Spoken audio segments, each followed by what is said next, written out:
राजनीती न्यूज चॅनलमध्ये आपल्या सगळ्यांचं स्वागत आहे। एक धक्कादायक बातमी सोलापूर शहरातील सिव्हिल हॉस्पिटलमधून येत आहे।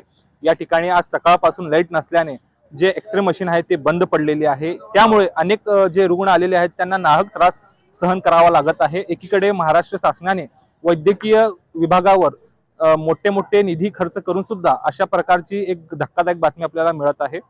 दरम्यान आपण या प्रकरणावर जे संबंधित रुग्ण आहेत त्यांचीच मुलाखत घेतलेली आहे। नमस्कार, मी निलेश श्रीनिवास संगेपाग, आम आदमी पार्टी सोलापूर शहराचा युवा अध्यक्ष।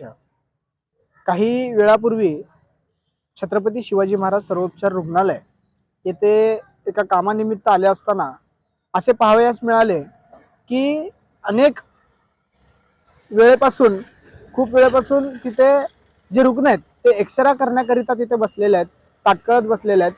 मात्र लाईट नसल्यामुळे एक्सरे करण्यामध्ये विलंब होत आहे। तिथे जे रुग्ण आहेत त्याच्यामध्ये अनेक रुग्ण हे क्रिटिकल आहेत, अनेक रुग्णांचे कुणाचा हाताचा त्रास आहे, कुणाला पायाचा त्रास आहे। अशा वेदनांमध्ये सुद्धा त्यांना तिथं ताटकळत उभं राहावं लागतंय, बसावं लागतंय।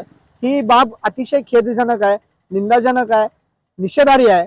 खरं तर गेल्या काही दिवसांपूर्वीच मी आम आदमी पार्टीच्या वतीनं डीनना निवेदन दिलं होतं लेखी की शासकीय रुग्णालयामध्ये स्वच्छता नीट नाही आहे, MRI मशीन ते असं झालंय म्हणजे त्याला उल्लेख जर करायचा आहे MRI आणि CT स्कॅनचा तर 2 दिन की चांदनी फिर अंधेरी रात अशा प्रकारे इथला कारभार आहे। म्हणजे 2 दिवस MRI machine CT scan machine चालू असते, परत अंधेरी रात असते। मग ती रात कधी उजडेल? एखादा जर सामाजिक कार्यकर्ता आवाज उचलला तरच ती रात उजडते, नाहीतर मग ते तसंच राहतंय।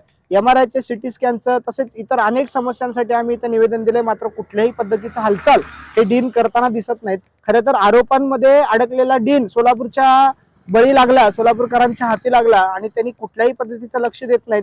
अतिशय म्हणजे एखादा पेशंट जर तिथे बोलायला सुद्धा गेला, तक्रार करायला गेला तर अतिशय उद्धटपणे इथले कर्मचारी, इथले डॉक्टर, अधिकारी बोलतात, तुमचा पेशंट चांगला करायचा असेल तर हळू आवाजात बोला, तुमचा पेशंट आमच्याकडे आहे, अशा प्रकारचे धमक्या देतात।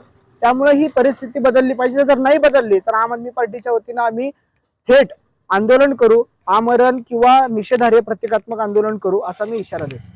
राजनीती न्यूज चॅनलसाठी मी फयाज शेख, सोलापूर।